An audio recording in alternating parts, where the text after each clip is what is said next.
I mean, he's idolized. He is idolized. Yeah, how many women is he having sex with? He's idolized, but he's idolized because of the position and the role that the pastor has put him in. So he has just as much responsibility, but you have to understand the connection between him and the pastor. If they're doing the same thing, he's not going to see that as being wrong.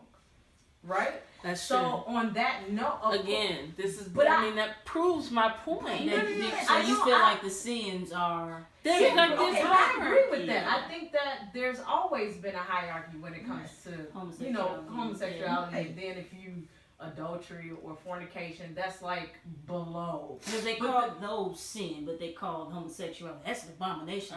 Right. If you do that, you're going straight to hell. And the reason why I think people do that is because there's this wide group of people now that are like, oh, this is love, right? And it's forefront, and it's put out there where people was hiding it for so long that nobody's hiding it anymore. You know what I'm saying? If I'm a lesbian, I'm a lesbian. You accept it or you don't. You know, and that's that. And I think the more we push it into other people's faces, and trust me, I don't have an issue with that. I think that's the more somebody can say, oh my God, you going to hell. Because it's out there now. It's put into people's faces versus at one point it wasn't. And even though people were trying to do it, it still wasn't prevalent. It definitely wasn't prevalent in the black church. I think it was prevalent in not outwardly. Not outwardly, but it was always known. You always had a gay, praise and worship leader. Somebody was directing the choir. It was always there. Yeah, but the thing is, it's now people don't. You can go into church. I go to church. Look, every Sunday I dress how I want to dress. But here's a distinct difference between you and me. You go dress how you want to dress, and you sit in the pews. I have a calling to do a ministry.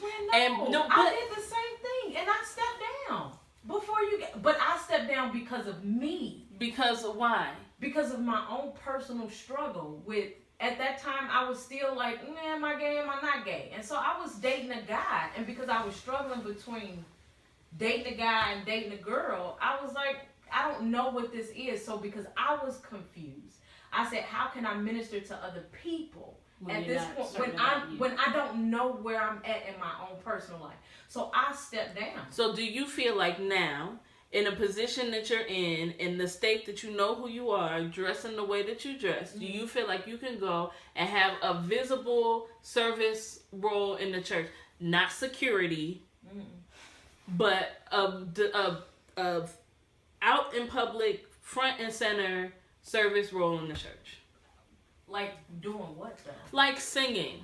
Well, I don't really like to sing. Okay, but you get my point. Like something that's like you say you were called to preach. But or any type of forefront type of ministry where you are in the pulpit. Will I feel comfortable doing it? Absolutely. So do you think they would let you? Let me? Yeah, they. I don't know. But I don't think that that's a difference. If I feel like I'm comfortable enough to do it, yeah. If they let me, that's a different story. I don't know. I've never attempted to do anything as an adult. My choice was taken away. Yeah, I didn't have a choice. It, you know what I'm saying? So you made the decision for me that I couldn't do this because of who I am.